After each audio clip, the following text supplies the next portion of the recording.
दरम्यान औरंगजेबाच्या कबर हटाव मोहीम आंदोलनाच्या पार्श्वभूमीवर औरंगजेब कबर एंट्री गेटवरती नवं बॅरिकेडिंग करण्यात आलंय। पोलिसांनी आंदोलनाच्या पार्श्वभूमीवर ही खबरदारी घेतली आहे। आढावा घेतलाय कृष्णा केंडे यांनी। बजरंग दल आणि विश्व हिंदू परिषद आज औरंगजेबाची कबर पाडण्याची मोहिमेसाठी राज्यभर आंदोलन करताना पाहायला मिळते आणि याच्यासाठी आज एक औरंगजेबाच्या कबरीच्या समोर हे नवं बॅरिकेडिंग या ठिकाणी उभारण्यात आलेलं आहे।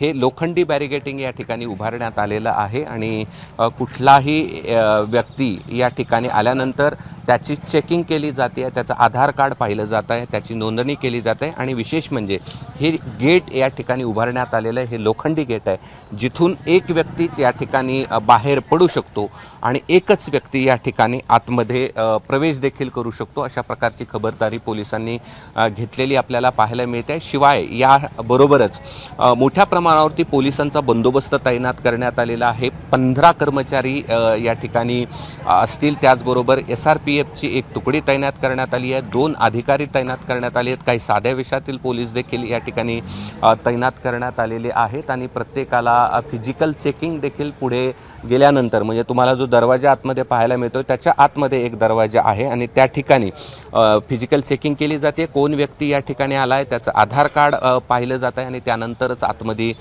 सोडलं जात आहे। आज राज्यभर जे आंदोलन होतंय त्या पार्श्वभूमीवर छत्रपती संभाजीनगरच्या ग्रामीण पोलिसांनी कुठलाही अनुचित प्रकार घडू नये किंवा कायदा सुव्यवस्थेचा प्रश्न निर्माण होऊ नये यासाठी तगडा पोलीस बंदोबस्त या कबरीच्या परिसरामध्ये लावण्यात आलेला आहे आणि योग्य ती खबरदारी घेतलेली आपल्याला पाहायला मिळते। पुन्हा एकदा दाखवतो की एकच गेट आहे ज्या ठिकाणाहून तुम्हाला आतमध्ये प्रवेश मिळेल आणि एकच व्यक्ती आतमध्ये प्रवेश करू शकेल किंवा बाहेर पडू शकेल। कॅमेरामन धनंजय दारुंटेसह मी कृष्णा केंडे, ABP माझा, खुलताबाद, छत्रपती संभाजीनगर। ABP माझा, उघडा डोळे बघा नीट।